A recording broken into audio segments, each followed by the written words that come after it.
Oi, gente, tudo bem com vocês? Começando mais um Bloomcast dessa temporada, e como eu sempre digo para vocês, eu quero que você saia daqui com a sua mente borbulhando de ideias, que você tire ideias do papel, coisas que você já está há tempos pensando, e talvez esse papo vai ser, assim, um divisor de águas na sua vida, e você vai falar, acho que agora eu tô com foco, com todos os insights na minha cabeça para começar algo novo. A nossa convidada de hoje é a Luana, queria que ela se apresentasse aí para vocês. Oi, gente, eu me chamo Luana, tenho 20 anos, estudo jornalismo, estou no quinto período já.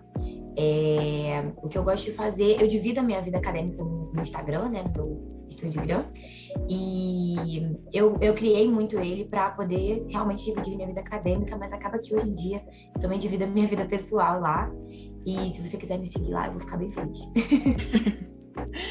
Eu tô começando os papos agora perguntando para a pessoa qual era o tipo de estudante que ela era na escola, porque a gente tem a partir de algum momento da vida, e eu queria que você me contasse que tipo de estudante você era do fundão, era a nerd que ficava lá na frente, me conta um pouco sobre isso. Então, como estudante de jornalismo, sempre prezo pela verdade, então eu não vou mentir aqui, tá? Eu era uma péssima estudante, porque assim, esse é um assunto bem delicado. O que acontece? Quando a gente é mais novinho, né, mais adolescente, só existe ou você é nerd ou você é do fundão. Não existe, pelo menos nas escolas que eu já estudei, não tinha aquele meio termo. Um estudante que pode curtir, pode aproveitar, mas também tirar nota boa, sabe? Então Uhum. eu não conseguia esse meio termo, porque também não tinha um grupo. Ou eu escolhi o grupo dos nerds, que não era muito a minha vibe, ou eu escolhi o fundão, que também não era tanto a minha vibe, mas eu preferia, sabe? Uhum. Então, eu era uma aluna, assim, mediana. Na aula, eu fui o terror dos professores, eu tenho até vergonha um pouco. Conversava muito, sabe? Saía de sala, enfim. Não me orgulho disso, é uma coisa muito ruim. Mas eu, assim, corria atrás em casa. Isso eu fazia, assim. Eu não ligava muito pra aula, mas corria atrás. Então, eu conseguia manter notas bem medianas, assim, 7, 6. Depois do quinto ano, eu sempre fiquei de recuperação em matemática, física. Mas nas outras matérias, assim, português, inglês, eu ia, tirava 7, 8. Era bem mediana, mas não fui uma boa aluna assim para os meus professores. Meu pai é professor, inclusive, então era uma Uhum. coisa bem difícil. E aí eu não era uma aluna muito focada, não, confesso. Uhum. Eu era a aluna que ficava no fundão, mas que tinha a alma de nerd, entendeu? Eu sempre fui Entendi. de tirar muito nota boa, assim, e eu era muito faladeira também, mas nunca ao ponto de ser tirada da sala, não. Mas acho que é coisa de Tirada de jornalista. sala. Separada da amiga sempre, assim, ó. Fizeram um mapeamento na minha sala para separar, a gente continuava conversando. Então, assim, não é uma coisa bacana. E hoje, quando eu tento conversar com pessoas mais jovens, 12 anos, assim, eu sempre tento mostrar que, gente, você pode ser estudioso, você também pode conversar, você também pode sair, você também pode passear.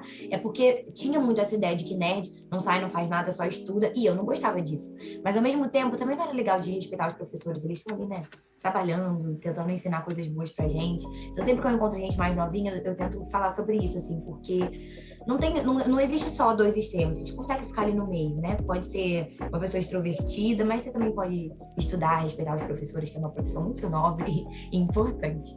Sim, isso é verdade. Agora vamos começar aí um pouquinho a falar sobre jornalismo. A gente estava conversando um pouquinho aqui em off, mas eu queria que você me Uhum. falasse um pouco como foi esse seu despertar para o jornalismo, porque para mim foi uma coisa, tipo assim, eu sempre meio que soube que eu queria trabalhar com comunicação. Primeiro eu coloquei na minha cabeça que eu queria, porque queria fazer publicidade e propaganda. E aí, tipo, foi o que ficou na minha cabeça por uns 2, 3 anos. Eu quero publicidade e propaganda. E depois eu vi o jornalismo e falei, não, é jornalismo. E desde então eu já estava decidido na minha cabeça que era jornalismo. E foi assim. Mas eu queria que você contasse um pouco da sua história. Como que você decidiu pelo jornalismo? Então, quando eu tinha uns 8, 9 anos, meus pais sempre foram de assistir muito jornal. E aí passou no Jornal Nacional, clássico, que nem um jornalista hoje em dia gosta de ouvir, né? Quando você vai aparecer no Jornal Nacional. Mas eu comecei assim, quando assistia, eu pensava que eu queria estar lá. Falei, gente, como é que eu posso estar lá? E assim, com 8, 9 anos, a gente ainda não pensa muito em faculdade e tudo mais. Mas aí, quando foi começando o assunto, eu falei, nossa, é isso. Quero aparecer na televisão, quero fazer entrevista, quero isso pra mim. E aí, quando eu comecei a expor mais isso na família, meus pais sempre me apoiaram, porque sempre gostei muito de falar, de escrever, sempre tirei notas boas em línguas, né? Inglês, espanhol, português. Mas alguns outros familiares ficavam, mas jornalista recebe muito mal. Mas não é uma profissão valorizada. Mas tem jornalista que nem faculdade tem. E aí eu comecei a ficar um pouquinho mais desanimada, porque eu comecei a ouvir outras pessoas que não eram meus pais. E aí eu comecei a pensar em outras possibilidades. Então eu pensei em direito, eu pensei em relações internacionais, mas sempre essa área assim de humanas. Nunca pensei nem em biologia e nem em exatas. E aí eu pensei em fazer filosofia, pensei em fazer história, porque eu sempre quis ser professora também, que é um assunto que eu ainda quero falar mais pra frente. Então eu pensei nessas outras possibilidades, mas jornalismo estava sempre ali no meio. Até que eu fui amadurecendo, percebendo, fiz alguns testes vocacionais, né, que é um clássico, e sempre aparecia comunicação e tudo mais. Eu falei, quer saber? Comecei a pesquisar mais. E aí, por isso também que eu criei o Estúdio Grão, porque não tem tantos estudantes de jornalismo mostrando a rotina, então eu fiquei catando muita coisa. E aí, quando eu procurei, assim, vi as matérias, eu falei, não, é isso que eu vou fazer. Decidi mesmo, para você ter noção, depois da minha formatura do terceiro ano. Porque ainda no terceiro ano eu ficava história, filosofia, jornalismo. Então, depois da minha formatura, eu pensei até de fazer o Enem novamente, mas foi um ano muito complicado para mim. Eu estava bem saturada de estudar filosofia, química e tudo mais. E aí eu consegui bolsa, eu fiz o Enem, não tirei uma nota tão boa, mas consegui bolsa numa universidade particular. E aí quando eu vi as matérias e a área de atuação que eu decidi, já era depois da minha formatura do terceiro ano. Uhum. Você falando sobre história é uma das minhas vontades da vida também. Porque eu sempre quis, eu era a pessoa que na aula de, enquanto todo mundo dormia nas aulas de história, eu era a pessoa que perguntava, a pessoa que falava, a pessoa, tanto que eu até falava para minha professora de história do terceiro ano, assim, no ensino médio, eu falava, eu sou sua aluna preferida, você pode falar para todo mundo que eu sou sua aluna favorita, porque eu tô sempre te perguntando coisas, eu tô sempre interagindo com essa aula, e ela só dá risada, ela nunca expressou esse amor, mas eu sei que ela sentia. Porque, de verdade, todo mundo dormia. E aí, tipo, eu até pensei também. Eu fiz o Enem também, e uma das minhas opções também era história. Falei, não, se eu não passar para jornalismo, eu vou fazer história. E eu acho que eu vou estar realizada também por fazer história, porque é uma coisa que eu gosto muito até hoje, assim. Eu sou aquela pessoa que coloca documentário de história e fica assistindo, sabe? Eu amo, Sim. amo. Também. Pra gente, como jornalista, é importante, né, a gente ter noção, assim, de história para poder ajudar nessa questão política que eu tinha falado no off aqui. Pra gente saber política, a gente tem que saber história, não tem jeito. Então, gostar de história é bem importante. Sim, eu não sei se eu já falei aqui no podcast ou foi em outro lugar, não lembro, mas esses dias, logo no comecinho, assim, da guerra, porque eu trabalho na Record, né? E aí eu estava assistindo o balanço geral e tudo mais, e eu estava fazendo as anotações e o Gotino, né, ele tava falando, né, eu tava até falando pra uma amiga minha, que eu falei que ele foi genial, porque ele deu uma aula de história ali ao vivo para as pessoas, explicando o porquê do conflito. Olha, gente, isso aqui acontece por conta disso. Ele deu uma aula de história que eu falei, caramba, olha a importância da gente saber história, porque ele sabe o público que ele tá falando, né, que talvez é a dona de casa, que é uma senhora, que talvez não teve tanta instrução na vida, e que tá olhando para essa guerra e falando, caramba, o que tá acontecendo? E aí vem um jornalista, tipo, muito bem informado, e fala, olha, tá acontecendo isso, por conta de uma forma super simples. Eu falei, caramba, esse é o nosso papel mesmo, de fazer as pessoas entenderem o que tá acontecendo. Porque é muito fácil falar assim, a guerra, mas tá, e aí? O que aconteceu? Da onde que vem esse conflito? E tipo assim, ele pegou, sei lá, uns 6 minutos ali para dar essa aula de história. Eu falei, caramba, gente, eu quero ser uma jornalista igual a ele, sabe? Sim.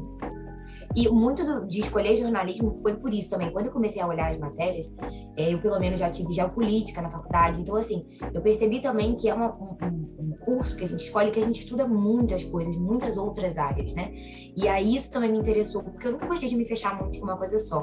Então, a gente fazendo jornalismo, a gente precisa se aprofundar em esporte, economia, política, mesmo que mais para frente a gente vá decidir por uma coisa e se aprofundar mais, a gente passa por vários outros conhecimentos para poder agir como jornalista, né, para poder fazer uma matéria e tudo. Então foi uma coisa também que me levou muito a essa decisão do curso que eu faço hoje. Uhum. E eu também costumo perguntar, né, para as pessoas que fazem jornalismo, que estão nessa área de comunicação, quando que foi esse clique, né? Porque às vezes a gente entra na faculdade com aquela certeza, tá, eu quero jornalismo, mas existe um ponto da faculdade que tem um clique que a gente, sei lá, fazendo algum trabalho, lendo sobre alguma coisa, a gente olha e fala assim, caramba, eu tô na profissão certa, eu entrei no jornalismo e eu amo fazer isso, sabe? Para mim foi no segundo semestre, assim, sabe? Que a chavinha virou e eu falei, caramba, é isso que eu quero pra minha vida. A gente teve que fazer um site como a entrevista ping-pong, e a gente teve que ir atrás de fonte. Era a primeira vez que a gente estava indo atrás de fonte, conversando com as pessoas e tudo mais, e a gente queria falar sobre leitura no Brasil, né? Tava toda aquela questão, né, de livros sendo parados, assim, pelo governo e tudo mais, então a gente pegou esse assunto bem ali na hora que estava acontecendo, e aí eu já conhecia uma autora e tal, mandei mensagem para ela, e falei, olha, eu queria muito falar com você, e ela super aceitou, a gente fez a entrevista, e as meninas até falaram, né, que a gente fez toda uma pauta, e eu acabei com a pauta, né, porque eu fiz as perguntas da pauta, fiz mais um monte de coisa, o que era para ser uma entrevista de 30 minutos, durou, sei lá, 1h30. E aí, tipo... Caramba. Sim, e foi nesse momento que a chavinha virou. Eu falei, caramba, é isso mesmo que eu quero fazer. E, tipo, eu queria saber quando foi, né, esse momento, se você já passou por esse momento, se ainda não, que virou essa chavinha. Então, como eu passei um terceiro ano muito conturbado por umas questões da minha escola, que mudou de coordenação e tudo mais, quando eu saí, eu pensei de ficar um ano, na verdade, sem estudar nada, nem fazer Enem. E aí, quando eu fiquei aqueles meses ali de novembro, dezembro, janeiro, sem fazer nada, aquilo foi me incomodando. E aí eu falei, não, vou começar jornalismo, conversei com meus pais, já tinha feito o Enem, já tinha uma nota bacana, consegui mais de 70% de desconto numa particular, então dava para pagar. E aí eu entrei. Então eu entrei com muita sede de conhecimento, porque eu tinha muita certeza do que eu queria desde muito cedo. Então, já no primeiro semestre, quando eu tive, sei lá, fundamentos do jornalismo, eu já senti isso. Eu falei, não é isso que eu quero, porque quando eu fui tendo aquelas matérias, começa, tem que apurar, tem que fazer isso, tem que fazer aquilo, a linguagem ideal. Então, já no primeiro semestre, eu tive muita certeza do que eu queria. Minha chave virou no primeiro dia de faculdade. Quando eu tive fundamentos de jornalismo, eu já tive certeza. E na minha faculdade tem um espaço muito bacana de estúdio de TV, rádio, fotografia. Então, quando eu fui lá, quando eu vi um camarim, gente, eu queria chorar, porque eu fiquei muito emocionada. Falei, não, é isso que eu quero mesmo. Então, assim, desde o início, eu tinha muita certeza. Claro que algumas matérias que a gente tem vão reafirmando isso pra gente. Mas como eu já entrei com muita vontade, essa chave já foi virada no momento que eu pisei na faculdade. Eu já tinha muita certeza disso. Uhum. Vamos pular um pouquinho também para falar sobre o seu Estudigram, porque eu achei super interessante, porque no tempo que eu estava ali na parte de vestibular e tudo mais, era um conteúdo que eu consumia muito, né, no YouTube e tudo mais, porque estava bem nesse boom, assim, e uma coisa que você falou que é muito interessante, e é muito verdade, é que não tem, né, muita coisa sobre estudante de jornalismo, né, e é engraçado pensar nisso, porque a gente está ali na área da comunicação e a gente não faz conteúdos sobre esse assunto. Muito, muito legal de você ter tido essa sacada.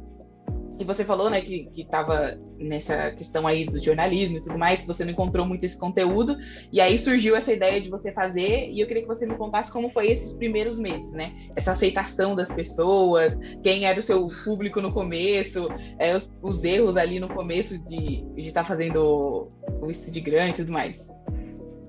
Então, primeiro, obrigada pelos elogios. E, na verdade, a maioria das pessoas conhecem, né, esse ramo no ensino médio. Mas, como eu disse, eu não era uma estudante muito engajada.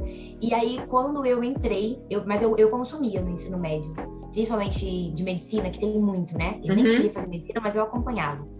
E é muito louco, realmente, essa questão de não ter jornalismo, porque a gente fala, a gente grava, a gente tem desenvoltura, e não tem tanta informação mesmo, né? No YouTube, principalmente, quase não tem vídeo. E aí, quando eu entrei na faculdade, eu fiquei muito, muito, muito, muito animada. E aí, eu comecei a postar muito no meu perfil pessoal. Mas eu ficava meio que naquela de, tem familiar que não vai gostar tanto de ver, tem amigos que não estão nesse mesmo momento, eu vou fazer um perfil só para isso.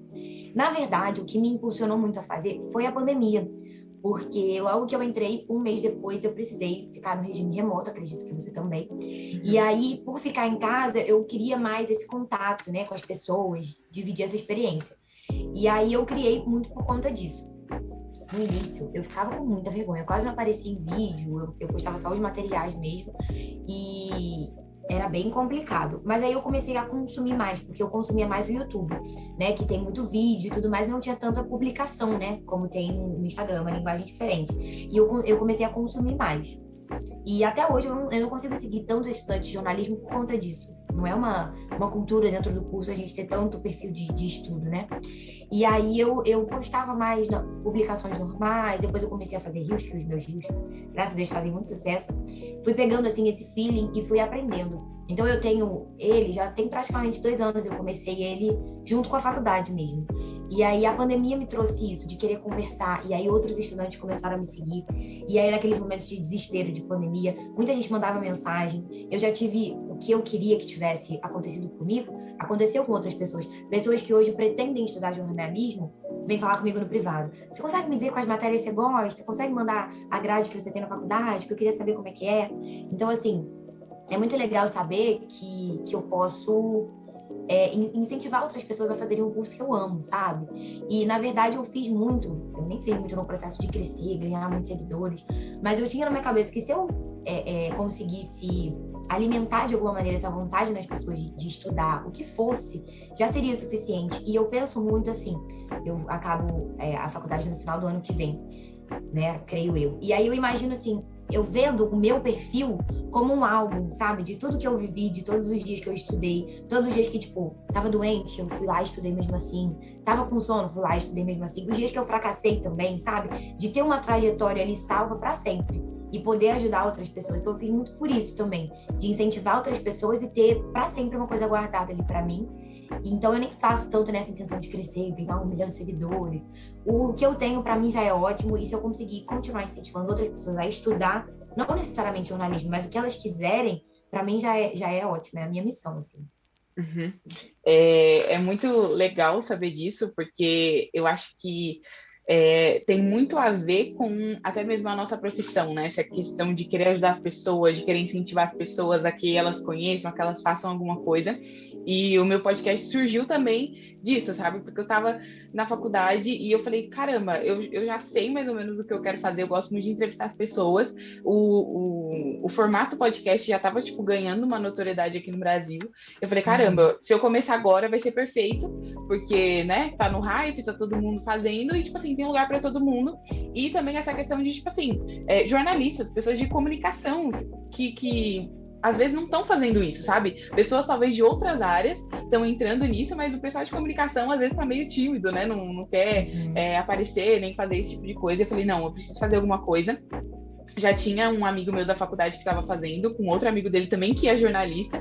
Eu falei, caramba, eu vou fazer isso. Eles me convidaram, bati um papo com eles, foi super legal. Eu falei, caramba, me encontrei. E aí, tipo assim, eu comecei a fazer por áudio, né? Porque eu ainda não sabia muito como fazer por vídeo. E agora eu tô nessa mudança, nessa transição aí pro vídeo.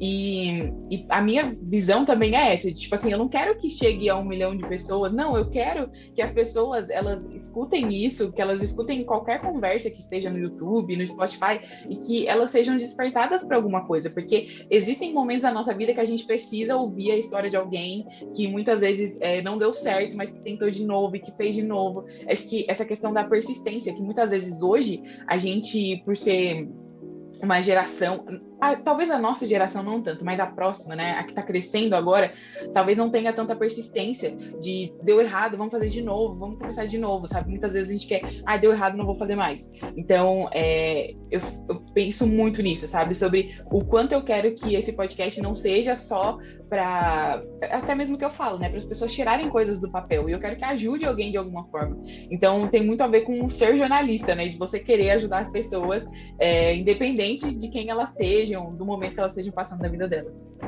Sim, é o que eu vejo muito hoje, com esse crescimento assim, de rede social, é essa sede por ter seguidores. Mas quem são esses seguidores? O que você está fazendo como comunicador para fazer essas pessoas quererem fazer alguma coisa, estudar, crescer, sabe? Porque a gente fica, eu penso, óbvio, se eu chegar a 1 milhão, ótimo, incrível. Mas esse não é o meu principal objetivo, sabe? Quando eu posto, eu não tô querendo ganhar seguidores. Eu tô querendo que essas pessoas que me seguem realmente tenham esse desejo de estudar, de levantar da cama para fazer o que elas precisam, de correr atrás dos sonhos delas, sabe? Mesmo que sejam 5, 10, 20, 200, 500, isso para mim não é o foco principal. Isso é muito verdade. E você falou também, né, sobre antes você querer falar só sobre estudo e agora tá se tornando um lugar onde você fala da sua vida pessoal também. Acho que foi essa semana ou semana passada, não lembro, que você postou que você, não sei se estava chegando de algum lugar, que você tinha um monte de coisa para fazer, tinha que lavar cabelo, arrumar a unha, estudar, tipo, um monte de coisa. Eu falei, gente como a gente. Sim, porque assim, acaba que uma coisa interfere a outra, né? Eu gosto muito de viajar, por exemplo. Sempre que eu posso, eu viajo. E a viagem afeta diretamente no meu estudo. Porque, por exemplo, eu voltei agora de BH, segunda-feira, e a sexta-feira eu já vou viajar de novo. Então, isso afeta a minha vida, porque eu preciso aglutinar os meus estudos em 2, 3 dias. Mas é uma coisa que é o meu estilo de vida, é uma coisa que eu gosto de fazer. Então, a vida pessoal acaba afetando os estudos. Eu não tenho como deixar de mostrar isso, sabe? Porque a gente não precisa lavar cabelo, comer, sair, malhar, normal, e isso afeta o nosso tempo de estudo. E aí no início eu ficava só muito assim formal, sabe? Hoje em dia eu falo, saí com meu namorado, fui comer um lanche, dormi demais, tô de TPM, tô estressada, porque isso afeta, né? A gente fica doente, por exemplo.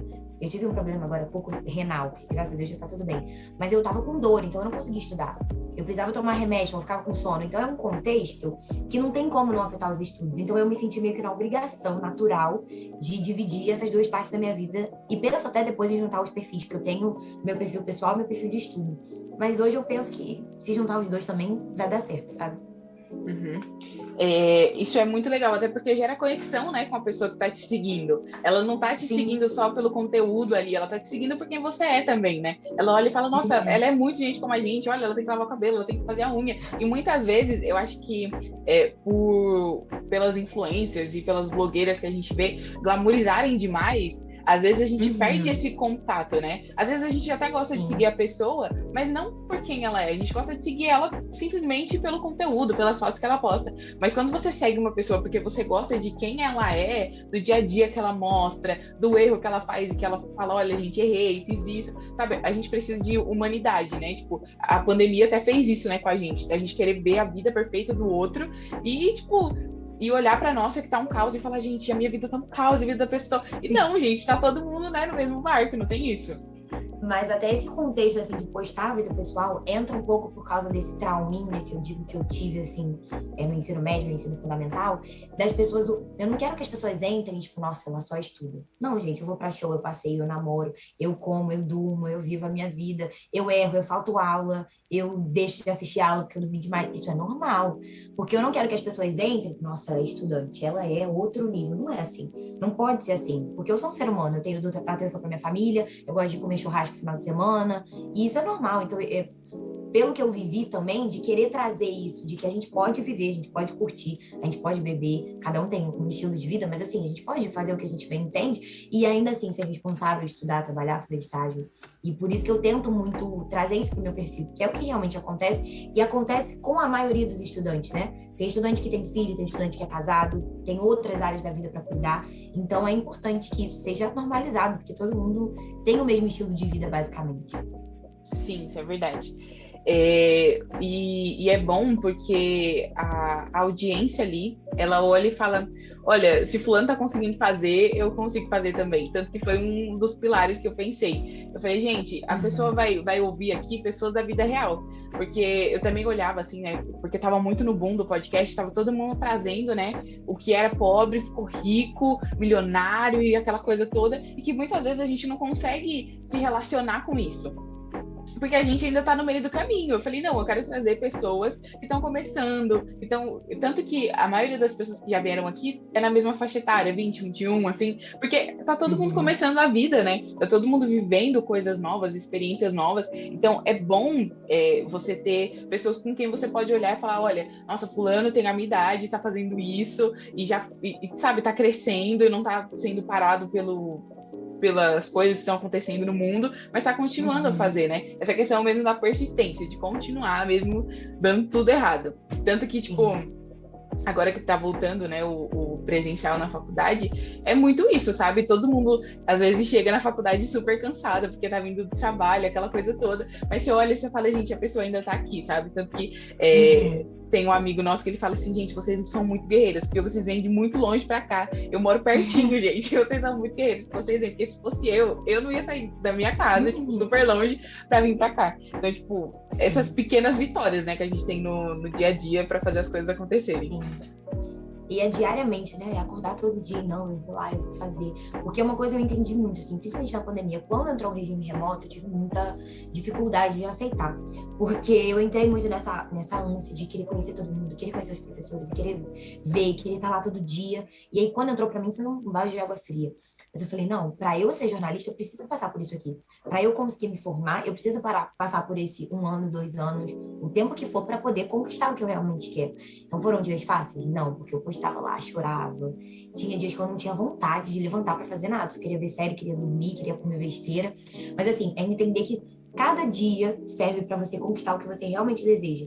Todo dia que eu penso, quando eu tô muito desanimada, eu falo, não, se eu malhar hoje, eu vou conquistar o corpo que eu quero daqui a um tempo. Se eu estudar hoje, eu vou ser a jornalista que eu quero daqui a um tempo. Então, botar isso na cabeça da gente é importante. Se eu sair de casa hoje, eu moro longe da faculdade, se eu sair de casa hoje, eu vou chegar lá e eu vou conquistar o que eu quero, sabe? É diário, isso é complicado. A gente pisca, eu penso muito nisso, eu tenho meus controles mensais, assim, às vezes você pisca, passou uma semana que você não malhou, uma semana que você não comeu saudável, uma semana que você não estudou o que você precisava. Então é todo dia, você fazendo aquilo todos os dias, você vai conquistando. Então eu tenho um negocinho de hábito, né, que eu marco todos os dias. E aí no final do mês eu consigo ver isso. Eu estudei pouco, eu malhei pouco, eu comi muita besteira. Isso é importante, porque é todos os dias. Final do ano a gente tem isso, né? Dezembro chega e a gente, nossa, vou malhar, eu vou fazer, eu vou acontecer. A gente piscou em março, e aí? Você malhou? Não. Você estudou? Não. Começou a faculdade que você queria? Não. Então, é isso, assim, você tem que ter... Eu tenho um negocinho de controle que me ajuda muito nisso, para eu ver como é que estão os meus hábitos, né? Porque eles que fazem a gente chegar aonde a gente realmente precisa chegar e gostaria de chegar, né? Uhum. Você falando desse habit tracker, né, que é como as pessoas chamam, eu queria falar um pouco de produtividade com você também, porque parece que é uma coisa que você gosta de falar também. E esse ano eu tô a menina do planner, né, porque ano passado eu não sei se foi a pandemia o que aconteceu comigo, mas eu também nunca fui a pessoa mais organizada com horários. Mas aí, ano passado, eu comecei a consumir muito conteúdo de planner e tudo mais. Eu falei, gente, eu preciso organizar minha vida. Comprei um planner. Porque eu já tinha comprado um planner anos atrás. E, tipo assim, na primeira semana de janeiro, nossa, super legal, né? Fazendo aquela coisa maravilhosa. E, tipo assim, passavam os dias e, tipo assim, eu escrevi um monte de coisa, mas não fazia nada. E aí, esse ano... Eu falei, não, eu vou fazer e vou ser super constante. E sim, desde o primeiro dia de janeiro eu tô sendo constante. Meu planner tá todo assim, tipo, riscadinho. Mas por quê? Porque antes eu tinha na cabeça que o seu planner, ele tinha que ser muito cheio, ele tinha que ser super lotado. Que se ele não fosse super lotado, você não tava fazendo nada da sua vida. E eu entendi que não, ele tem que ser uma coisa simples, tem que ser uma coisa que você bate o olho e você fala, olha, tem que fazer isso, e você vai fazer o que você tem que fazer. Então, tipo, eu queria que você me falasse como foi a sua jornada aí com essa questão de produtividade aí também. Sim, então, na verdade, isso é uma coisa que acho que já nasceu comigo, porque mesmo na escola, eu não sendo tão estudiosa, a minha agenda, meu anjo, impecável. Eu anotava as coisas, eu não fazia, mas eu anotava, entendeu? Tinha lá. E aí depois, com a faculdade, você sabe como é muito trabalho, é muita prova, e aí eu fui ficando meio... Causa um pouco de ansiedade na gente, né? Se a gente não anota e vou fazer, e tô fazendo, e tá progredindo, cria um pouco de ansiedade na gente. Será que eu vou conseguir? Será que vai dar certo? Aí não dorme direito e tal. E aí, na faculdade, eu criei essa responsabilidade ainda mais comigo. Então, eu consigo mesclar bem. Inicialmente, eu gostava só da forma manual, então, agenda, planner, manual. Hoje, eu já mesclo um pouquinho com o computador, porque lá na minha faculdade eu tenho algumas aulas práticas que tem computador lá. Então, eu consigo também fazer o controle de lá. Então, as matérias que eu estou estudando, as aulas que eu faltei, as aulas que eu estou presente, que eu preciso revisar, às vezes eu jogo aqui no computador. E as coisas mais práticas de dia a dia, no papel. E eu entendi isso. No início, eu perdia tempo fazendo letra bonita, caneta. Hoje em dia, lapisinho, rapidinho. E é uma sensação muito maravilhosa. Você agora está usando, sabe? De você ir marcando e vendo o que você realmente fez. Porque tem esse processo contrário. Quando você não anota, às vezes você fez um monte de coisa no dia e você não tem essa consciência. E aí chega o final do dia, nossa, mas eu tô cansada porque eu nem fiz nada hoje. Você não anotou o que você fez, então você não tem consciência do tanto de tarefa que você realizou naquele dia. Então anotar também é bom para você ter essa consciência. você olha, nossa, hoje eu fiz muita coisa, realmente, eu tenho direito de descansar, tenho direito de estar cansado. E anotar hoje eu sou muito chata com prova, data, o professor fala, eu já anoto, para conseguir me organizar, não criar esse sentimento de ansiedade dentro de mim. Então, hoje eu me organizo com um planner mensal, que eu tenho uma visão maior, então eu anoto coisas mais importantes. Data de prova, data de viagem, data de gravação importante, eu já anoto no mensal. E eu tenho o semanal. E aí, o semanal eu faço essas coisinhas menores. Tenho que estudar a matéria X na quarta-feira, eu já vou e anoto isso. Tenho que fazer a unha, importante, já anoto isso também. E aí, eu vou tentando fazer dessa forma. E também uso, hoje em dia, o digital para... Tô na rua, preciso anotar alguma coisa, não tô com um papelzinho, eu já anoto pelo celular, pelo computador, e vou me envolvendo dessa maneira. E a pandemia também me trouxe muito esse sentimento. Tinha dias que eu fazia muita coisa, e aí eu não tinha essa consciência. Quando eu parava para anotar realmente o que eu fiz, nossa, realmente eu fiz bastante coisa. Então, é importante até para quem tem, às vezes, ansiedade, esse tipo de coisa, ter esse controle para não ter esse sentimento de que você não está fazendo nada, que você não está progredindo. E, óbvio, tentar evitar botar também metas que você sabe que não vai cumprir. Vou estudar 10 matérias. Não, você não vai estudar 10 matérias hoje, vamos ser sinceros. Porque isso também causa o sentimento de, nossa, eu planejei uma coisa que eu não fiz. Mas nenhum ser humano vai conseguir estudar 10 matérias num dia. Você também tem que ter a consciência. E aí, no início, tem isso. Você anota muita coisa, tem dia que você anota menos coisa do que você realmente faz. Com o tempo, você realmente vai se adaptando e anotando realmente o que é realmente necessário. E vai... É maravilhoso, eu amo. Para mim, me ajuda muito. Uhum. E é uma questão assim também, tenho até algumas amigas que falam assim, mas eu não tenho tanta coisa, eu não tenho compromisso para ter um planner, uma agenda. E tipo assim, eu até vi um vídeo da Lu Ferreira que ela tava falando sobre isso, né? Que quando ela começou a ter o planner dela, ela anotava as mínimas coisas. Eu tenho que mandar mensagem para fulano, eu tenho que marcar tal coisa, e é isso que eu faço. Então, tipo assim, e é uma ótima coisa para você saber como que funciona a sua semana. Igual, a minha semana eu sei que ela começa super tranquila. Segunda e terça são dias que eu vou pra faculdade, então eles são dias mais tranquilos, eu não coloco tanta coisa pra fazer. Mas agora quarta e quinta, que são dias que eu não vou pra faculdade, são dias com mais demanda, então acabo tendo mais coisas para fazer. Na sexta-feira também, um dia que eu tenho aula, então, tipo, eu tenho menos coisas para fazer. Então, eu consigo já planejar minha semana nisso. Então, assim, olha, no dia que eu tenho mais tempo, que é quarta-feira, então é o dia que eu faço mais coisa. Tanto que, tipo, semana passada mesmo, eu fui olhar a minha lista de quarta-feira, enorme. Cheia de coisa. Falei, e, tipo assim, eu consegui fazer tudo, porque eu sei que na quarta-feira é um dia que eu tenho muita coisa para fazer, eu tenho bastante demanda, né? Até por conta do podcast, que sai na quinta.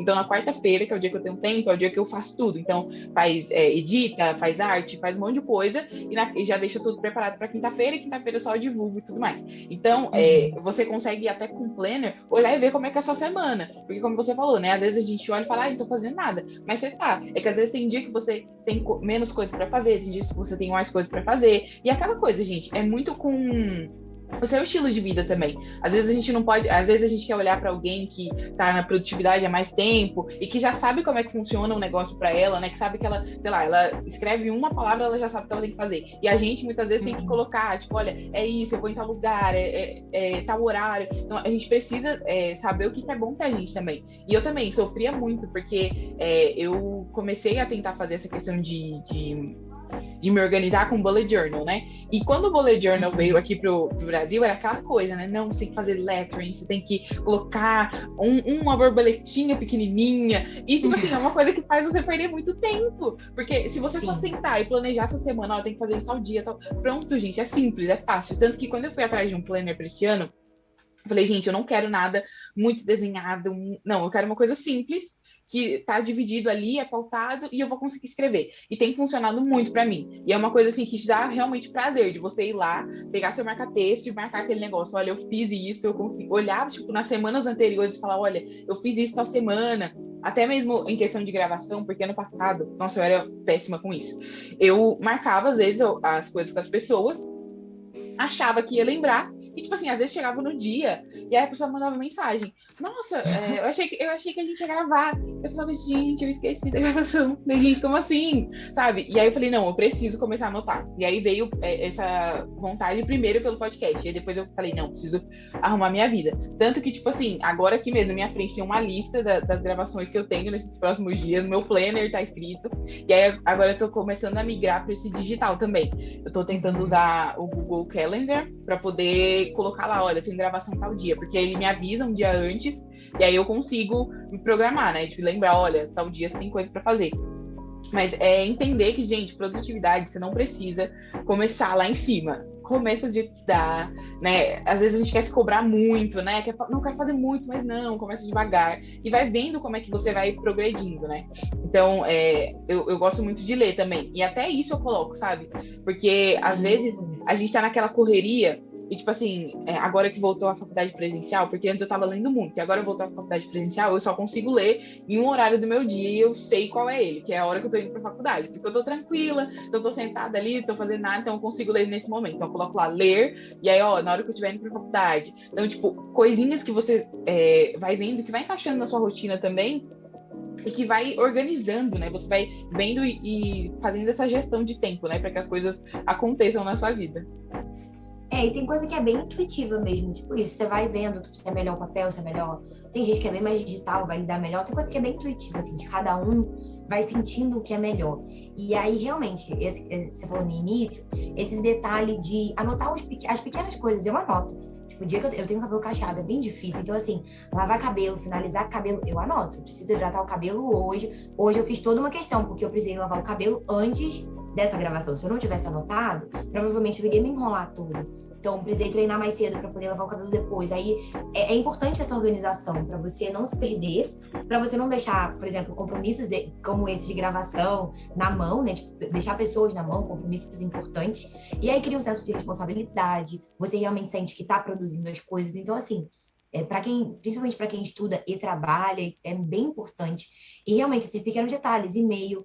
Outra coisa que é muito importante que eu queria falar aqui, que não tem tanto a ver com o assunto, mas eu acho que é importante eu vou falar, a gente na correria da vida, às vezes, deixa de se cuidar. Então, assim, bota isso na organização de vocês, assim, que está assistindo isso aqui. Então, ir ao médico é importante. Treinar é importante, se alimentar bem é importante, beber água, eu sempre posto lá no meu Instagram bebendo água, beber água é muito importante. Às vezes a gente na correria fica anos sem ir no médico, fica 2 anos sem ir no ginecologista, vários anos sem ir no nutricionista, sem ir no dermatologista. É importante, porque eu descobri muito isso agora que eu tive um problema renal de parar numa emergência do nada. Por quê? Não tava bebendo água, não tava comendo bem, dá tudo errado, não adianta. Então, esses piques todos os dias. Você precisa treinar todos os dias? Acho que não, mas é importante você se exercitar de alguma maneira. Levantar, a gente fica muito tempo sentado, né? Escrevendo, gravando. Então é importante levantar, fazer uma caminhada, beber água, tentar comer bem. Então, isso é uma coisa que é muito importante também adicionar no nosso planejamento. Pelo menos ir ao médico uma vez no ano, tentar comer melhor, tentar beber bastante água, porque isso também vai afetar na nossa produtividade de alguma maneira, né? Para você não precisar ter esses problemas de do nada precisar ir numa emergência e passar mal e não estar com concentração, que a alimentação influencia muito na concentração, sim. Comidas que te deixam mais ansiosos, comida que te deixa mais focado. Existe isso, dá para pesquisar isso e entender melhor. Então, essa parte do cuidado também é muito importante, porque a gente quer trabalhar, a gente quer estudar. Às vezes aí tem gente que é mãe, pai, quer ser um bom pai, um bom filho, um bom marido, e aí se perde no meio do caminho. A gente também tem que olhar pra gente, cuidar da gente. Pequenos detalhes, cuidar do cabelo, cuidar da unha, cuidar da saúde. Então, prestem bastante atenção nisso, por gentileza. É isso é muito verdade mesmo. Até cuidar, assim, de si mesmo. Às vezes a gente tá na correria, né, como você falou, e às vezes esquece. Era até uma coisa que às vezes eu me pego, né? Porque eu fazendo várias coisas, né? Tem faculdade, tem trabalho, tem podcast, aí tem amigo que você vai falar, e tipo assim, a vida é uma loucura, né? E aí às vezes tinha dias que, acho que foi ano passado, eu tava naquela coisa, né, de todo sábado eu parava, tudo que eu tava fazendo, falar, não, vou fazer minha unha, vou arrumar meu cabelo, vou fazer alguma coisa. E aí, tipo, voltou essa loucura toda, e aí às vezes eu me pego olhando assim, paro no sábado, eu olho minha unha e falo, gente, minha unha não tá feita. Eu olho, gente, lavar cabelo, cadê o cabelo lavado? Tipo, sabe, às vezes são pequenas coisinhas assim, que quando você faz, você se sente bem, e que pra muita gente vai falar, ai, que besteira, mas não é, gente. É importante pra você. Às vezes até parar, às vezes a gente fala, não, eu tenho que ser muito produtivo, muito produtivo, muito produtivo, mas tem hora que você não vai conseguir ser super produtivo. Então pega um livro, sei lá, o que você gosta de fazer? Ah, eu gosto de assistir uma série, me relaxa. Então assenta um pouco, assista a série, depois você volta a fazer aquilo que você estava fazendo, porque às vezes a gente quer viver a vida muito loucamente, tipo, tudo bem, a gente tem os nossos compromissos, tem coisas que realmente não tem como parar, mas existem momentos da nossa vida que a gente precisa parar,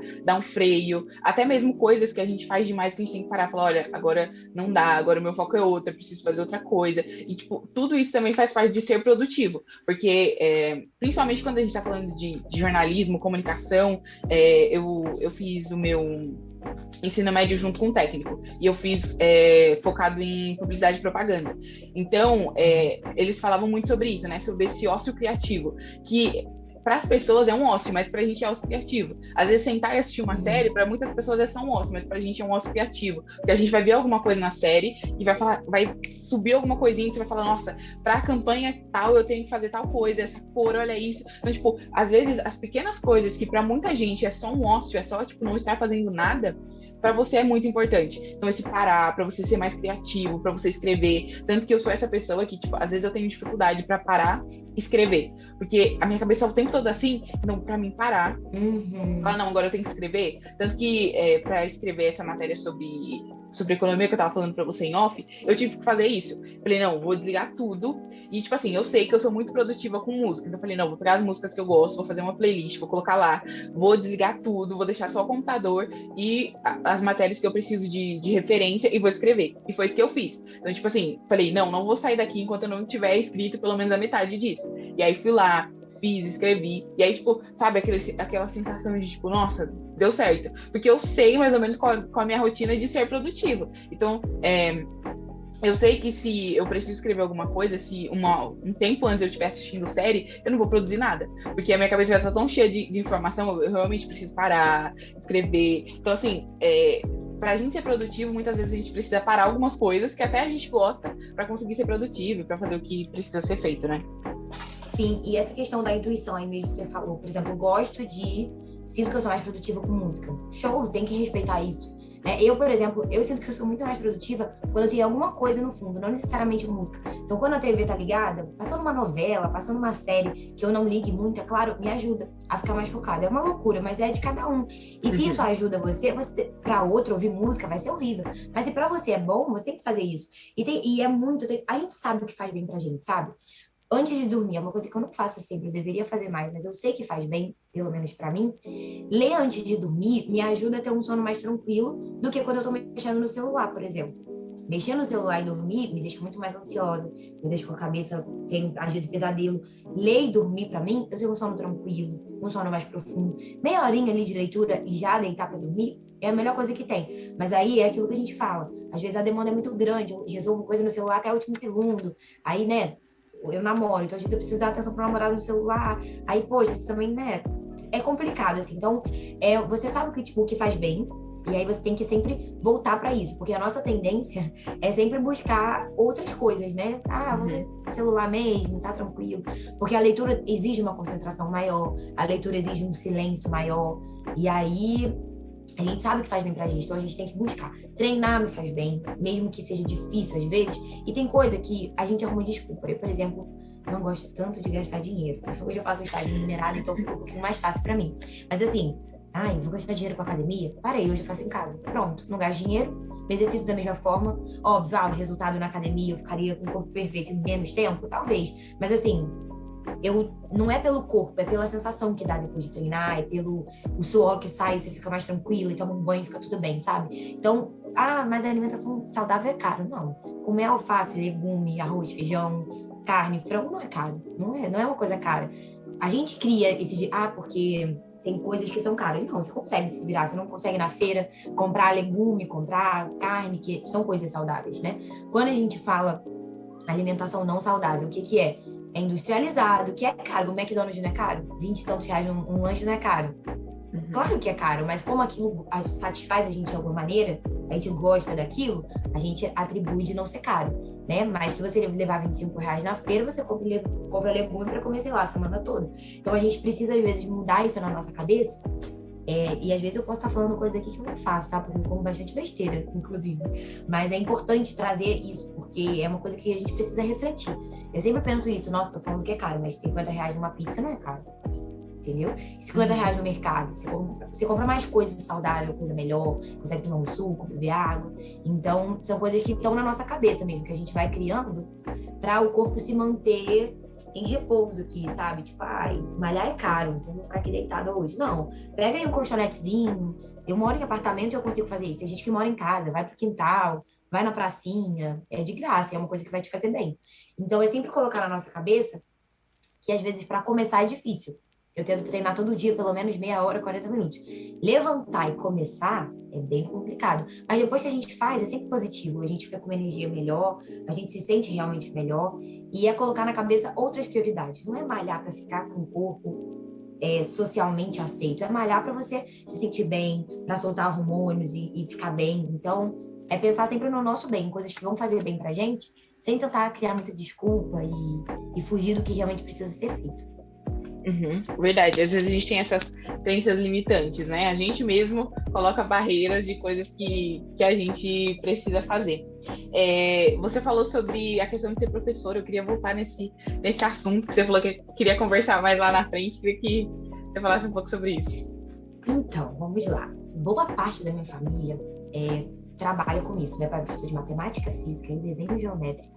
Difícil. Eu tenho uma tia que ela dá aula para crianças, né? Fez pedagogia e tudo mais, dá aula para criança. Eu tenho um outro tio que é professor de história. Então, assim, boa parte da minha família é envolvida de alguma maneira com educação.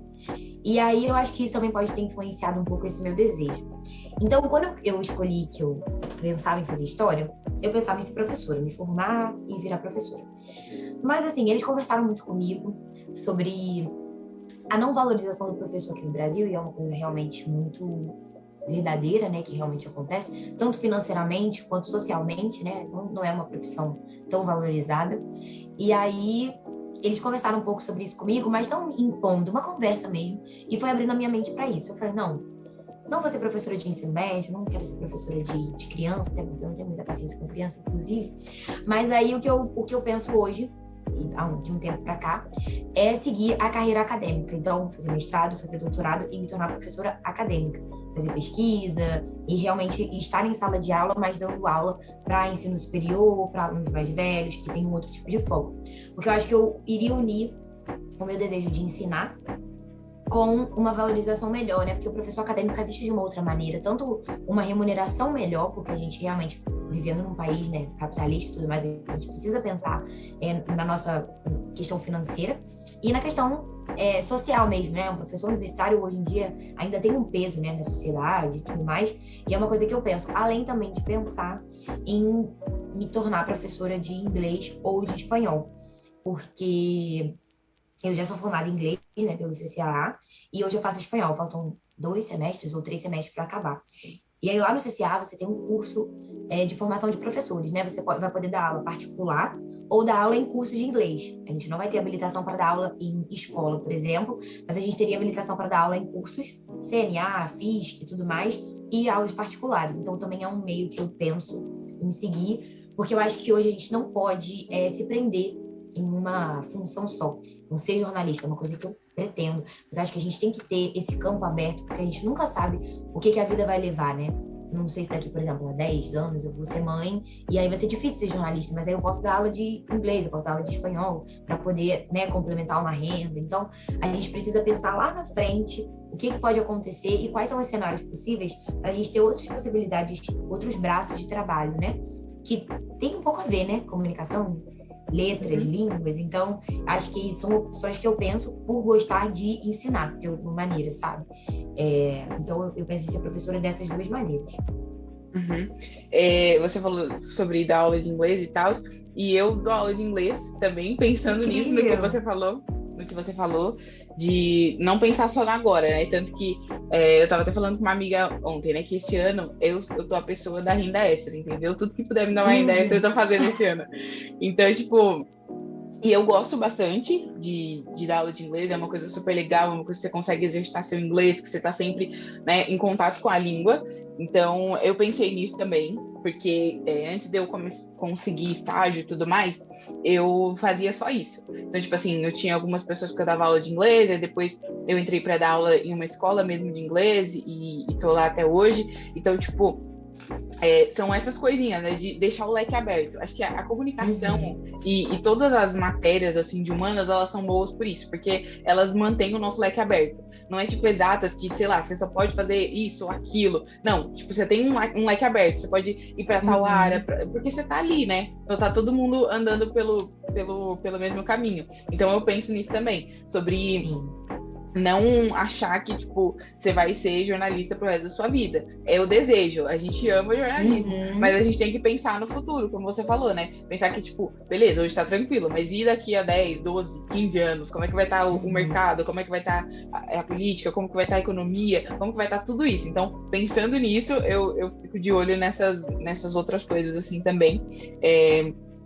E eu acho que é importante também, né? A gente não pode fechar os olhos para algumas realidades que a gente enxerga por aí e de falar, não, isso não vai acontecer comigo, aquela coisa toda. E foi até uma coisa que você falou antes, né? Que as pessoas olham e falam assim, você tá fazendo jornalismo, nossa, mas jornalista ganha mal. Nossa, mas nem precisa de certificado para ser jornalista e tudo mais, diploma, né? E aí, tipo, são essas coisinhas que se você não tá, tipo, muito firme naquilo que você quer, que você fala, ai, tudo bem, sabe? Tanto que era uma das coisas, assim, que eu tinha um amigo que ele falava muito isso pra mim. Não, mas nem precisa de diploma para ser jornalista e tudo mais. Eu falei, então tá bom. Então, já que tira de todo mundo também o negócio do diploma, né? Coloca qualquer um para estar na frente de uma mesa de operação. Fala assim, isso aqui não é importante o suficiente para ter. E é super importante, sabe? São as pessoas que estão te informando. Você quer que qualquer um chegue lá e te informe e fale, isso aqui. E a gente tem aquela zoeira, né, do grupo do WhatsApp que as pessoas vão mandando um monte de fake news, mas é tipo assim, colocar pessoas no mercado que não são formadas é praticamente isso. É ter um grupo de WhatsApp que só tá fazendo fake news, que não tá checando, que não tá vendo. Então, tipo, é entender que, tipo, é importante, sabe? Que talvez para essas pessoas que falaram, não precisa de diploma, para elas não é, mas pra gente que tá, que entra na área e sabe como é que funciona, você fala, não, gente, é necessário você ter um diploma, é necessário você passar pela faculdade, de você ver tudo aquilo que a gente vê, conhecer teóricos e tudo mais, entender mesmo, porque fazer por fazer, pelo menos pra mim, é uma coisa que eu tenho até dificuldade, que é fazer as coisas por fazer. Eu não consigo. Eu fico agoniada, porque eu falo, gente, mas por que eu tô fazendo isso, sabe? Eu preciso entender, sabe? Precisa ter um propósito maior do que só fazer o negócio. Assim. Não faz sentido na minha cabeça. E acaba que o mercado também exige, né? Tipo, não precisa, mas o mercado exige isso, né? Quando a gente vai procurar estágio, tem que ser um estudante de jornalismo que esteja cursando um período X. Então não é assim, o Zezinho que escreve vem aqui trabalhar comigo. Não é assim. O mercado exige isso. Por mais que qualquer um possa escrever, hoje em dia com as redes sociais, qualquer um pode publicar o que realmente quiser. O mercado exige isso de alguma maneira. E o conhecimento que a gente tem e que a gente está adquirindo como estudante vai ser, obviamente, diferente de quem só escreve de qualquer maneira, de qualquer jeito, né? Então, eu fui entendendo isso também, que, cara, não precisar é uma coisa muito relativa, né? Porque é bem claro que o mercado realmente exige esse conhecimento, esse diploma. Vamos falar um pouquinho agora. Você estava falando um pouco de leitura, e eu sou uma pessoa que ama ler. E todo mundo, acho que todo mundo que lê hoje deve ter uma história com a leitura. Eu queria que você me contasse um pouco sobre essa sua história com a leitura, né? Porque o seu pai é professor, então ele deve ter tido alguma mãozinha aí nesse seu histórico com a leitura.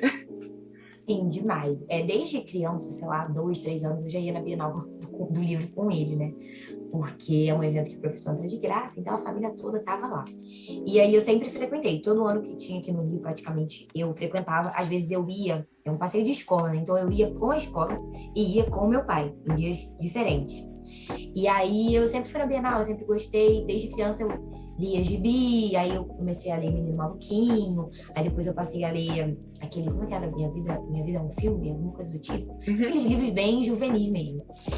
E aí eu fui nesse ritmo, assim, até mais ou menos uns 10 anos, 11 anos. Quando eu dei uma enlouquecidinha, assim, por conta da escola, todo aquele contexto que a gente já conversou, e eu dei uma pausa bem grande nas minhas leituras. Então eu li, assim, quando era uma coisa bem obrigatória de escola, ou quando era, sei lá, um texto de história que eu gostava de ler, mas, assim, livros em si, eu dei uma pausa bem considerável. Quando eu entrei, aí eu fiquei de uns 11, 12 até agora, uns 18 anos praticamente, sem esse hábito tão presente na minha vida. Quando eu entrei na faculdade de jornalismo, eu entendi que para escrever bem, você precisa ler. Independente do que seja, você precisa ler. A sua escrita melhora conforme a sua leitura progride. E aí eu comecei a botar esse hábito de novo na minha vida. As leituras acadêmicas me ajudaram muito com isso. Então, normalmente, quando os professores passam aquela bibliografia, né, que chama, eu escolhi, assim, uns 2 ou 3 livros para ler, para poder me aprofundar um pouco naquela matéria. Às vezes são 20 livros, eu não li os 20. Mas eu pegava, assim, uns 2 ou 3, ia na biblioteca da faculdade e ficava lendo. Então, TCC, livros de alguns filósofos, pensadores da comunicação, eu lia. E aí, depois eu sigo uma menina no Instagram que chama Gabi, né, do Estudo Certo, ela é bem conhecida até, e ela lê muito. E também sigo eu esqueci o nome dela agora, mas é Leia Antes de Morrer, o Instagram dela. Ela é jornalista também. E aí, conforme você vai consumindo também conteúdos, isso vai fazendo você querer seguir o mesmo caminho, né? Por isso que eu falo que é importante a gente estar atento em quem a gente segue, os conteúdos que a gente consome. E aí, quando eu comecei a seguir elas, eu comecei a ler. Eu entrei numa leitura coletiva de Percy Jackson, a louca lendo Percy Jackson com 18 anos de idade, né? Que é uma leitura super juvenil, mas eu falei, não, eu vou voltar assim. E eu comecei a ler Percy Jackson, aí eu fui para Os Sete Maridos de Evelyn Hugo, aí fui indo por esse caminho, e ainda assim hoje eu mesclo leituras acadêmicas com leituras comuns, né? E aí hoje eu tô num processo agora dos clássicos da literatura brasileira. Então eu já li Dom Casmurro, tô lendo Memórias Póstumas de Brás Cubas, mas eu sempre tento mesclar, porque senão a gente fica meio doido, né? São leituras muito pesadas. Então, realmente, esse hábito voltou mais ou menos há uns 2 anos na minha vida. Comprei um Kindle, na promoção da promoção, porque eu sou econômica. Eu comprei um Kindle e aí isso também me ajuda muito a ler, porque eu pago aqueles R$19,90 e aí eu tenho vários livros e aí eu leio bastante. Meu pai também usufrui bastante do Kindle, foi uma das melhores aquisições dos últimos tempos.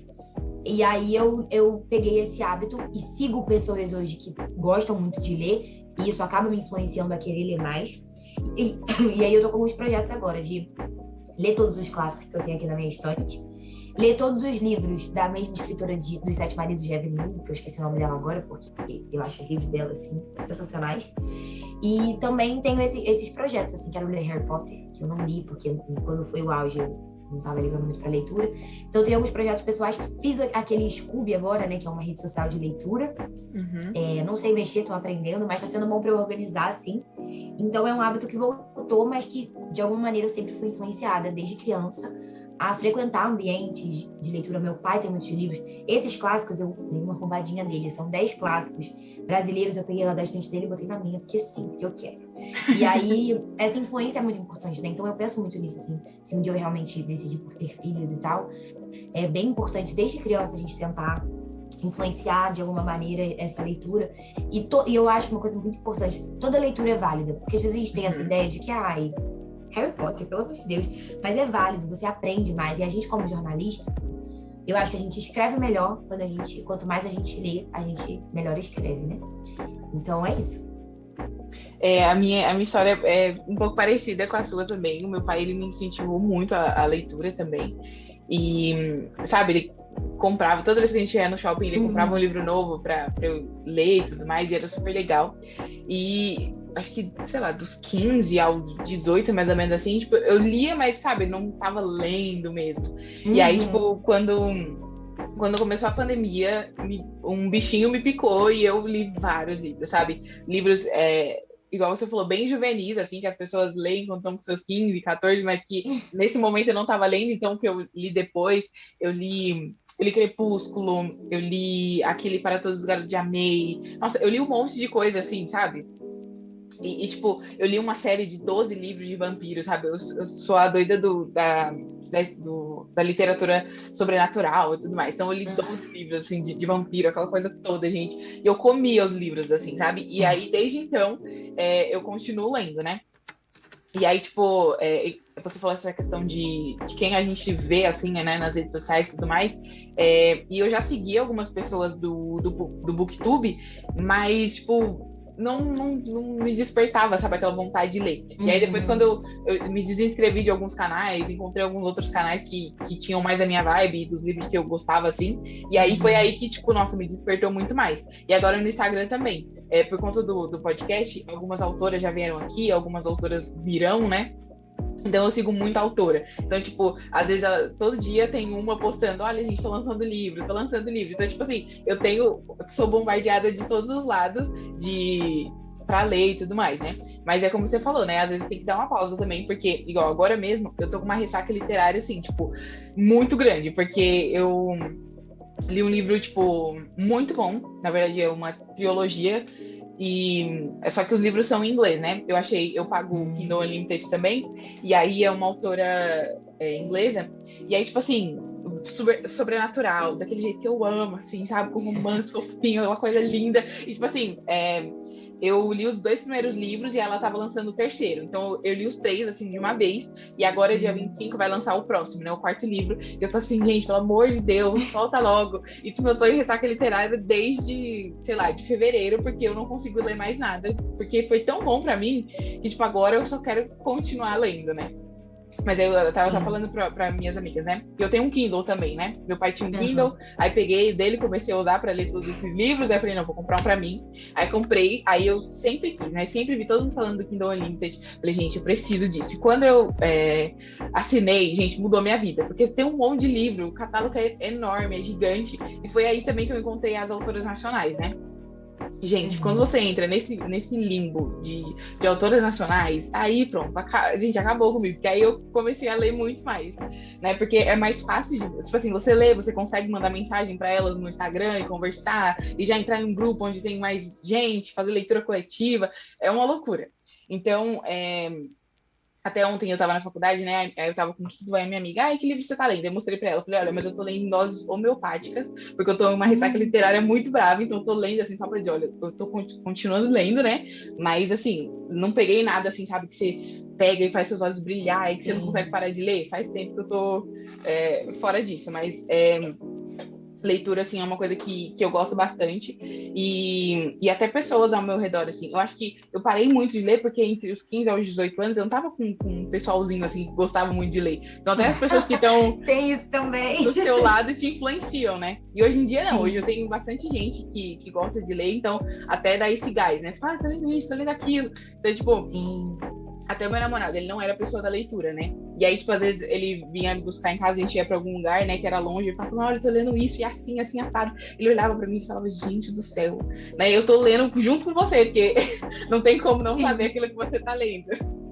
Sim, eu fiquei com uma ressaca literária, assim, sinistra, depois que eu li Os Sete Maridos de Evelyn Hugo. Eu achei que eu nunca mais ia gostar de ler na minha vida. Eu falei, não, acabei aqui a minha vida literária. Obrigada por tudo. Fiquem com Deus. Beijinhos.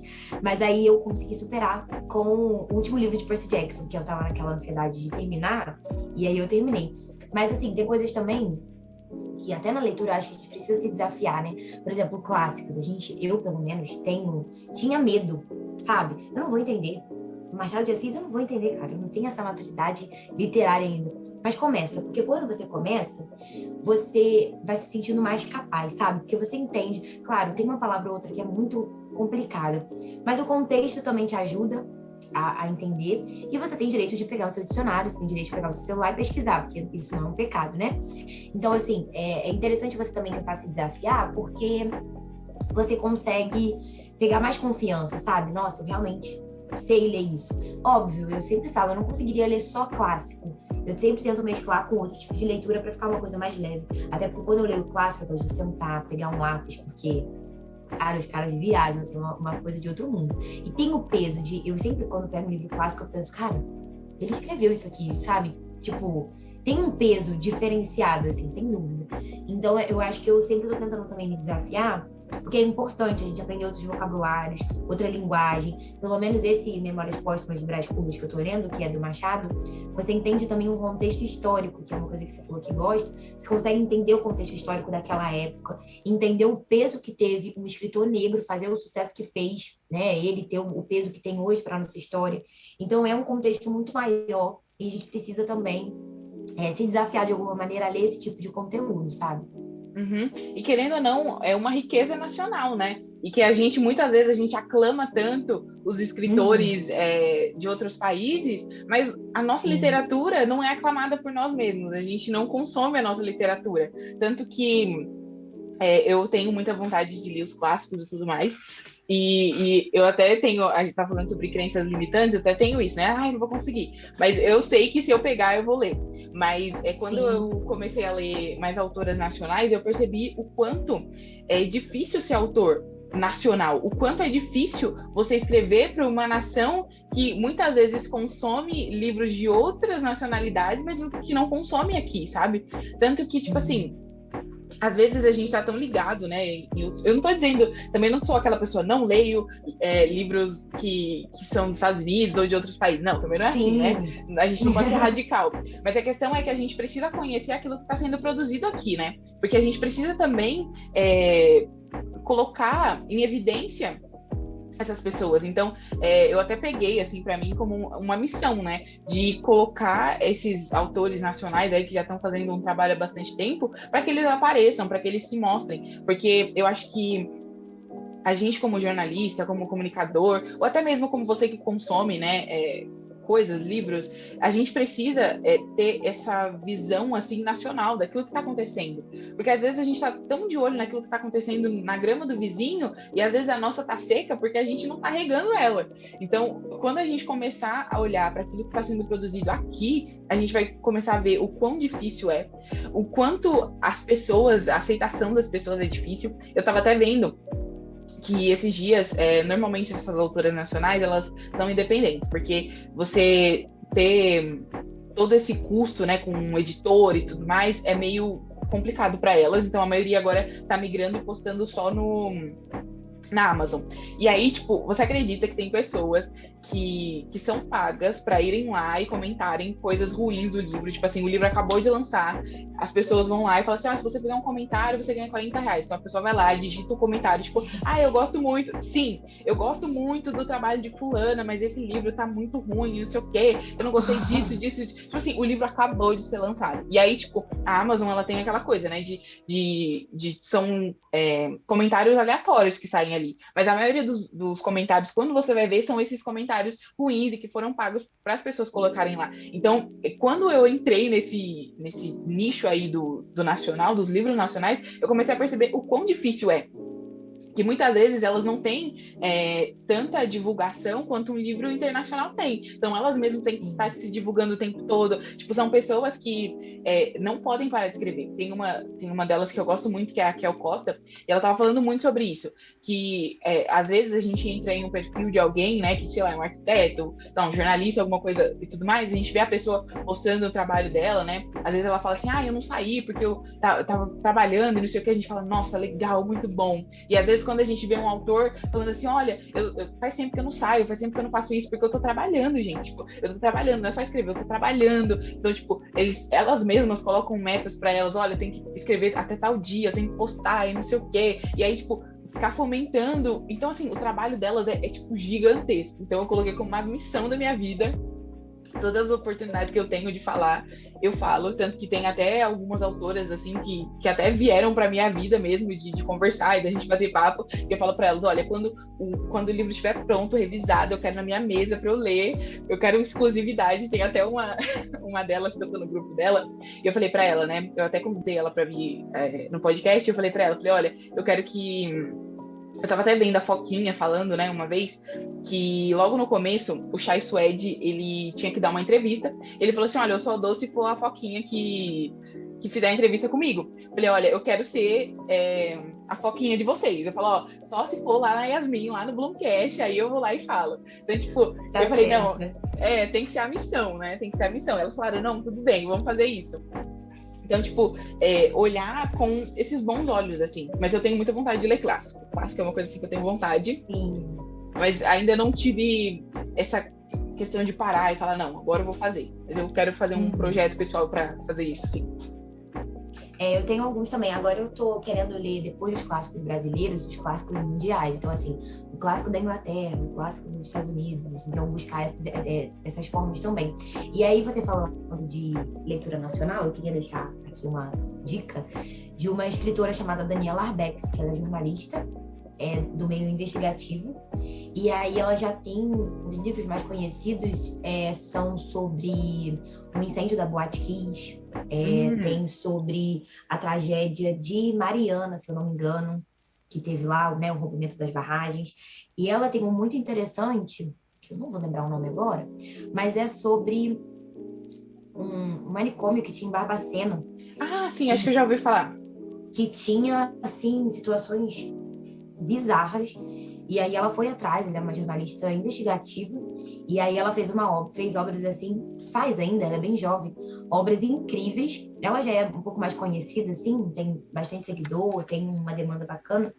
E aí, se puder deixar aqui essa dica, é interessante, porque mescla o jornalismo, né, com a leitura nacional, uma mulher que tem muito conhecimento, é muito bacana esse tipo de leitura também. Uhum. Vamos continuar aí nesses assuntos sobre hobby. Me conta aí quais são os seus hobbies, o que você gosta de fazer quando você não está estudando, né? Quando não está trabalhando. Então, eu gosto muito de passar tempo com a minha família, de alguma maneira, almoçar, sair, fazer alguma coisa assim. Gosto muito de ir à praia, eu amo ir à praia, passar o dia inteiro na praia, pra mim é assim, uma coisa que me renova. E eu também gosto muito de dançar. Faço dança de salão. Há muito tempo agora que eu não vou, muito por conta da pandemia também, mas eu gosto de dançar. Dançar é uma coisa que me deixa muito, muito feliz, assim. Frequento bailes, dança de salão, aqui no Rio é muito forte, né?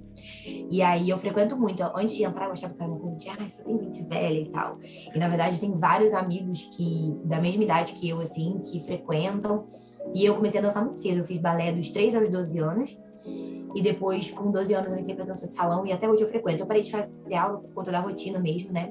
Mas assim, baile normalmente é sábado à noite, domingo, então normalmente dá pra frequentar. Então são coisas que eu gosto de fazer e, obviamente, né, ler é uma coisa que me deixa muito feliz. Mas acho que ir à praia e estar com a minha família na praia é a combinação perfeita, entendeu? É a melhor coisa que pode existir. Eu gosto de fazer isso no tempo livre. E viajar, né? Que eu falei agora, um tempinho atrás, que eu gosto muito de viajar. Viajar, pra mim, é uma coisa... Não precisa ser longe, não, né? Agora, infelizmente, está tendo essas tragédias em Petrópolis. Mas Petrópolis é 1 horinha aqui do Rio de Janeiro, um lugar super tranquilo. E a gente sempre gosta de ir pra lá, final de semana, às vezes passar o dia mesmo, né? Só de estar num lugar diferente me ajuda muito. Inclusive, isso na produtividade ajuda, viu? Pelo menos pra mim.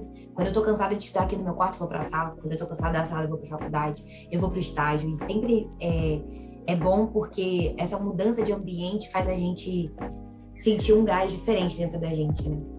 Uhum. Falando no estágio, vamos puxar esse gancho aí que você deu, porque aqui, normalmente, eles pedem o estágio, tipo, mais pro terceiro, quarto ano, assim, né? No primeiro e no segundo não é tão obrigatório. Mas tem gente que conseguiu, né? Nesse segundo semestre, que as pessoas já conseguiram, né? No segundo ano as pessoas conseguiram. E eu queria saber como é que funciona aí no Rio, né? Essa questão de estágio, como foi para você conseguir o seu primeiro estágio aí, né? Sim, então, aqui no Rio a gente até tem uma oportunidade bacanas e eu acho que, no geral, a remuneração para estagiário é o que está sendo bem agradável. O que acontece, no terceiro período, eu consegui meu primeiro estágio, no meio do ano passado, né? Eu consegui meu primeiro estágio de forma remota. Era na Fundação Getúlio Vargas, né, uma faculdade super conhecida. Eu consegui para administrar as redes sociais da instituição. Nossa, era online, mas assim, foi engrandecedor. Eu falo com o pessoal até hoje, foi muito, muito, muito bom. Porém, eu já procurava desde o segundo período, então eu deixei o meu contato em muitos sites, em muitos, muitos lugares. Então, quando eu estava na FGV, eu estava super satisfeita, mesmo com o aprendizado que eu tive ali, com as pessoas que eu conheci, mas eu recebi uma ligação. 3 meses depois que eu estava na FGV, mais ou menos em agosto, setembro, do Tribunal de Contas do Rio de Janeiro. E aí, enfim, a oportunidade me pareceu mais agradável, até no sentido de remuneração mesmo. Foi difícil. E também era presencial, eu queria ter essa experiência presencial, isso também pesou bastante na minha decisão. E aí eu troquei. Então eu não fui atrás, né? No caso, fui atrás, mas não naquele momento. Já tinha ido atrás antes, e aí depois apareceu a oportunidade. Eu tô lá até hoje. Eu entrei lá, foi mais ou menos outubro do ano passado, por aí. Eu tô lá até hoje, acabou de renovar, inclusive, meu contrato. Graças a Deus, mais 6 meses garantidos lá. E aí lá, o que eu faço hoje também... a gente quer fazer, na verdade, são linguagens muito diferentes, né? Eu trabalhava num local uma instituição de ensino, e aí hoje é uma instituição governamental, né? Então é uma outra linguagem. Então a gente está tentando fazer as redes sociais, né? Mas é um pouquinho mais difícil, mas é uma comunicação mais interna. E a gente está querendo agora fazer o site externo, né, para a sociedade, para a gente conseguir explicar a importância do tribunal e tudo mais. Então, é muito texto, entrevista com as pessoas que trabalham lá dentro, Então, divulgação de edital, de provas, né, concursos públicos e tudo mais. Então, são linguagens bem diferentes. Estou conseguindo ter duas experiências bem distintas, né? E aí, assim, aqui no Rio você consegue achar bastante oportunidade. É difícil, o que eu acho hoje é que estão exigindo muito da gente, né? Não adianta você ser só estudante de jornalismo, você tem que ter cursos Sim. extras, você tem que ter outras línguas. Então, assim, você também tem que correr atrás um pouco desse contexto. Mas se você tiver um currículo, assim, bacana, eu acho que no estágio é muito mais a vontade de aprender do que realmente um currículo já montado, né? Você precisa ter esse desejo, tá sempre ali, pronto para ajudar, pronto para aprender.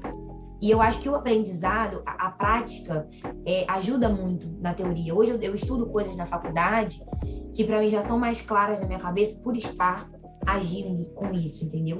Então, assim, se eu pudesse aconselhar, eu já aconselharia aos estudantes a procurar desde o segundo, terceiro período, mesmo que você vai ser só chamado lá para o quarto, quinto, se você começar a procurar no quarto, quinto, você já vai ser chamado mais para frente. Então, se você puder já chamar desde cedo, mesmo que demore a oportunidade de aparecer, você já está correndo atrás, sabe?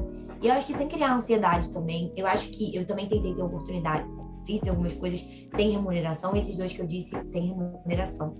E aí eu também sempre que puder fazer assim, texto para outras instituições, para familiares que às vezes precisam resolver algumas coisas e não tem tanta instrução, é importante. A prática, eu acho que é muito importante para a gente como jornalista, porque às vezes a teoria você consegue compreender melhor já com a prática sendo feita. Sim, esse semestre a gente teve uma... Como que eu posso dizer? Tipo um bem-vindos, assim, né, para os calouros, né, para eles se sentirem bem-vindos e tudo mais. E foram alguns egressos, né, o pessoal que já tinha saído ou que estava saindo da faculdade, falar com eles, né, e contar um pouco das suas experiências e tudo mais. E eles estavam falando sobre isso, né, sobre fazer o jornalismo ser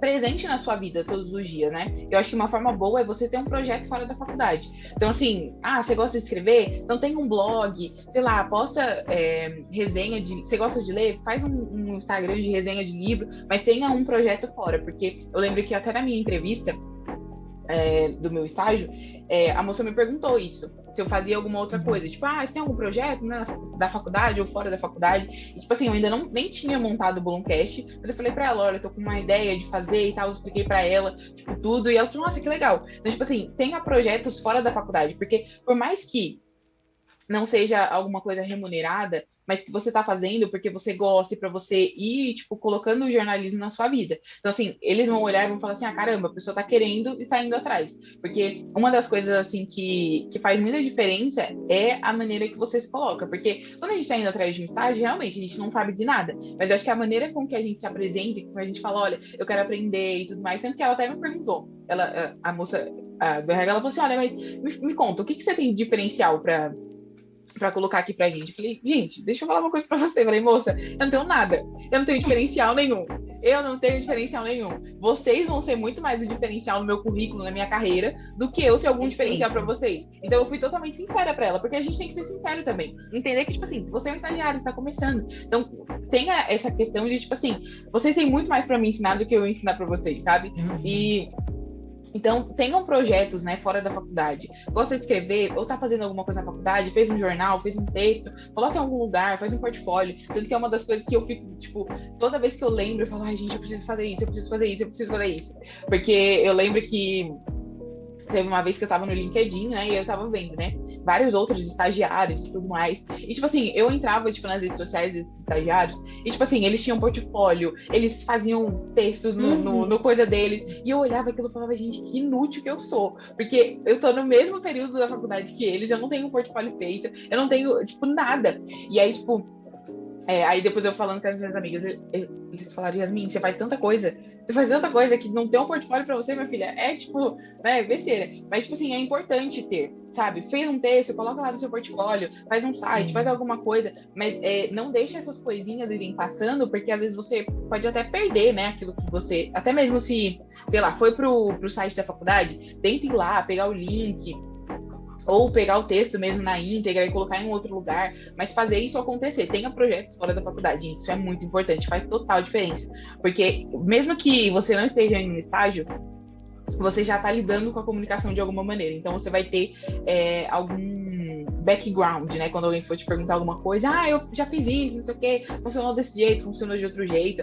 Ontem mesmo a gente estava tendo aula de TV e o professor estava mostrando, né, a luz e a câmera e tudo mais. Ele estava falando algumas coisas que a gente que trabalha com vídeo e algumas coisas assim, já sabe mais ou menos. Então, é bom essa questão de ter projetos fora da faculdade e ter um portfólio mais rápido que você conseguir. Desde o primeiro semestre, tenha um portfólio, escreva, fale, faça o que você gosta de fazer, porque eu acho que o jornalismo é isso, né?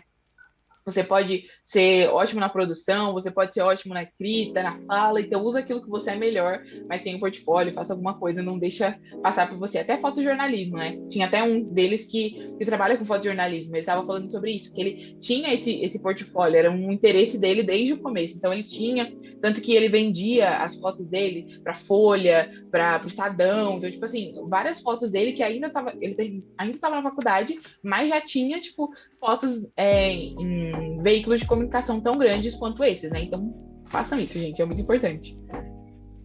E outra coisa que eu acho importante é quando você entra, né? Quando realmente você tem essa oportunidade, entra no estágio, acho que é perceber muito mais o seu comportamento do que realmente o que você faz ali dentro. Então, assim, você não pode ter vergonha de dizer que não entendeu, que tá com dúvida, que tá com dificuldade. Isso é uma coisa que eu aprendi. Você não sabe tudo.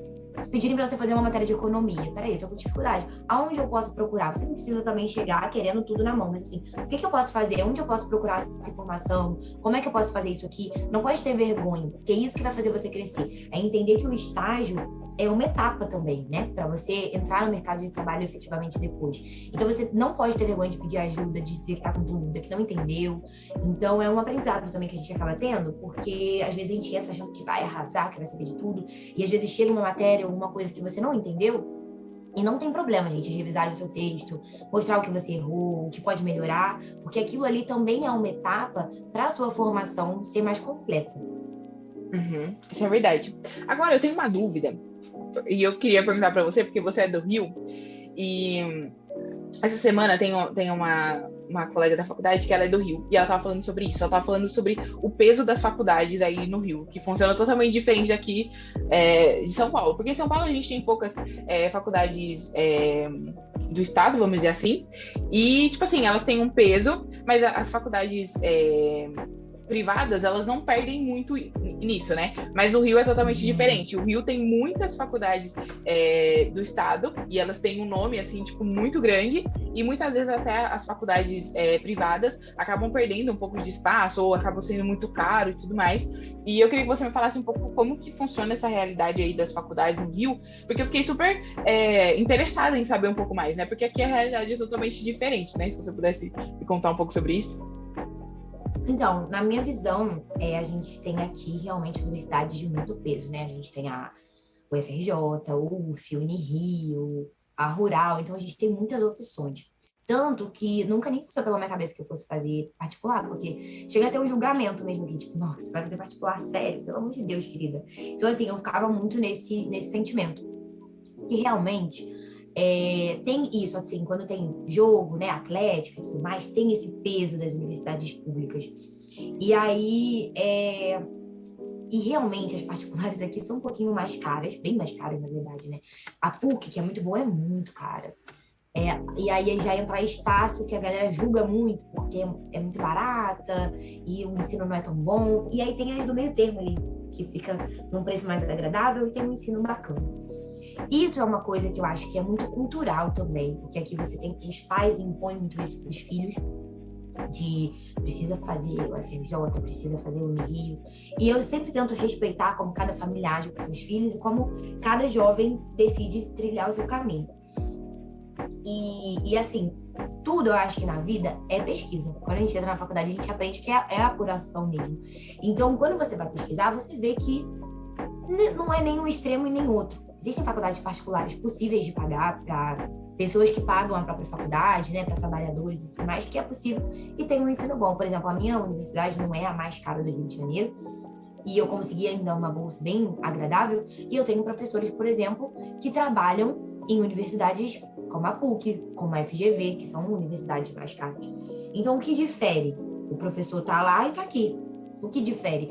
De repente a estrutura do campus, né, que realmente pode ser um pouco diferente. Mas eu acho que, enquanto estudante, isso não muda tanto, porque se você tem um estúdio de poucos metros quadrados ou um estúdio gigante, seu aprendizado vai ser o mesmo no final das contas. Então, é ver realmente o estudante, né, que opta por esses caminhos, é ver o que realmente pesa para você, realmente pesa para você. Você acha que ter no seu currículo uma universidade pública pesa mais quando forem escolher você para trabalhar?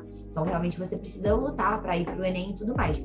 Eu sempre acho que as suas notas vão demonstrar isso, os cursos extracurriculares que você vai decidir fazer vão demonstrar isso.